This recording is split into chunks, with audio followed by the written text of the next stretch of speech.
नमस्कार। जब भी हम हॉर्मुज़ जल डमरू मध्य यानी स्ट्रेट ऑफ हॉर्मुज़ का नाम सुनते हैं तो हमारे दिमाग में क्या आता है? तेल के बड़े बड़े टैंकर, ग्लोबल ट्रेड, यही सब है ना?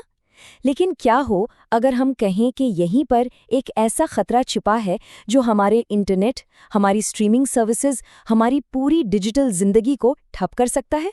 जी हाँ, आज हम उसी अदृश्य अनदेखे खतरे से पर्दा उठाने वाले हैं। चलिए शुरू करते हैं।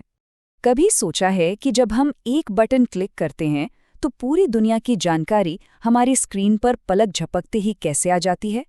ज्यादातर लोगों को लगता है कि ये सब सैटेलाइट से होता है, आसमान से।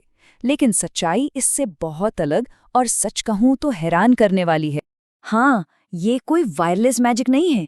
ये एक बहुत बड़ा एक फिजिकल नेटवर्क है, केबल्स का एक जाल जो पूरे महाद्वीपों में फैला हुआ है, हमारी नजरों से एकदम दूर, समुद्र की ठंडी अंधेरी गहराइयों में। यही है वो अदृश्य धागे जो हमारी मॉडर्न दुनिया को एक साथ जोड़कर रखते हैं।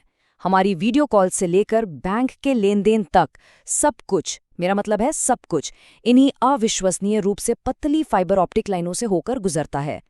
लेकिन अब पहली बार हमारी ये जरूरी लाइफलाइन एक बहुत बड़े सीधे खतरे में है। तो इस खतरे को पूरी तरह समझने के लिए हम इसे स्टेप बाय स्टेप देखेंगे। सबसे पहले हम इन अदृश्य जीवन रेखाओं के बारे में बात करेंगे।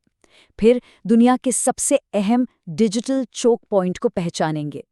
इसके बाद हम बढ़ते खतरों को जांचेंगे, भारत पर इसका क्या असर हो सकता है वो देखेंगे, और आखिर में सबसे बड़ा सवाल पूछेंगे, क्या हम सच में एक डिजिटल संकट की कगार पर खड़े हैं? तो चलिए पहली परत खोलते हैं, हमारी अदृश्य जीवन रेखा। ये तो हम समझ गए कि हमारी पूरी डिजिटल जिंदगी इन्हीं केबल्स पर टिकी है।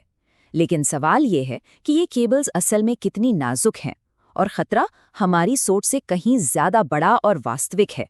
और ये खतरा दुनिया के दो सबसे स्ट्रैटेजिक और कहना चाहिए सबसे अस्थिर समुद्री रास्तों पर मंडरा रहा है। एक है लाल सागर और दूसरा है हुर्मुज़ जलडमरू मध्य।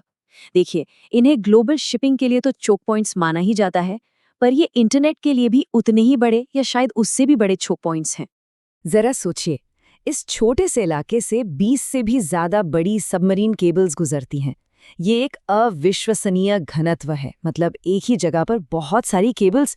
ये इस इलाके को ग्लोबल डिजिटल कनेक्टिविटी का नर्व सेंटर तो बनाता है, लेकिन साथ ही ये इसे एक बेहद खतरनाक सिंगल पॉइंट ऑफ फेलियर भी बना देता है। इनमें AAE-1, फैल्कन ब्रिज इंटरनेशनल और टाटा की TGN गल्फ जैसी बेहद ज़रूरी केबल्स शामिल हैं।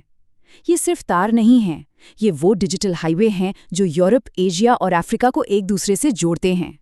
अब युद्ध के हालातों ने इन दोनों ही रास्तों को बहुत ज़्यादा संवेदनशील बना दिया है, और यहाँ मसला ये है कि खतरा एक नहीं बल्कि दो अलग-अलग हैं जो एक साथ मिलकर एक बहुत बड़ा संकट पैदा कर रहे हैं।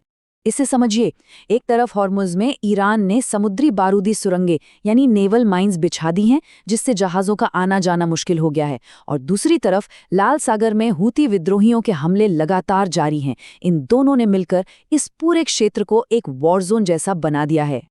और हाँ, ये कोई कोरी कल्पना नहीं है, ऐसा हो चुका है। इसी साल फरवरी 2024 में हूती हमलों की वजह से लाल सागर में कई केबल्स डैमेज हो गई थीं। नतीजा, एशिया और अफ्रीका के कई हिस्सों में इंटरनेट ठप पड़ गया था। लेकिन यहाँ पर सबसे बड़ी और सबसे डरावनी बात यह है, उन केबल्स की मरम्मत में महीनों लग गए। क्यों? क्योंकि उस लड़ाई वाले इलाके में कोई भी रिपेयर शिप भेजने को तैयार नहीं था। रिस्क बहुत ज्यादा था, जहाज और बीमा कंपनियां ये जोखिम उठाना ही नहीं चाहतीं। इसका सीधा मतलब ये है कि भविष्य में अगर कोई नुकसान होता है तो वो स्थायी हो सकता है, जिसे शायद ठीक करना लगभग नामुमकिन हो जाए। अब सवाल ये उठता है कि इस दूर चल रहे संघर्ष का हम पर, मतलब भारत पर, क्या असर पड़ेगा? जवाब है बहुत बड़ा और सीधा असर। जिन AAE-1, फैल्कन और TGN गल्फ केबल्स की हमने अभी बात की थी, वो सीधे सीधे भारत की अंतर्राष्ट्रीय इंटरनेट कनेक्टिविटी को सपोर्ट करती हैं।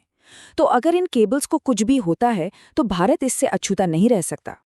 और ये सब हमें हमारे आखिरी और सबसे ज़रूरी सवाल पर ले आता है, क्या हम एक ग्लोबल डिजिटल संकट के मुहाने पर खड़े हैं? क्या होगा अगर ये दोनों खतरे, हॉर्मुज़ और लाल सागर वाले, एक साथ सच हो जाएं? इसका असर एक डोमिनो इफेक्ट की तरह हो सकता है। सोचिए, केबल्स डैमेज होती हैं, बारूदी सुरंगों और हमलों की वजह से मरम्मत वाले जहाज वहां पहुंच नहीं पाते, इंटरनेट महीनों के लिए बंद हो जाता है और देखते ही देखते ग्लोबल डिजिटल संकट हमारे सामने खड़ा हो जाता है।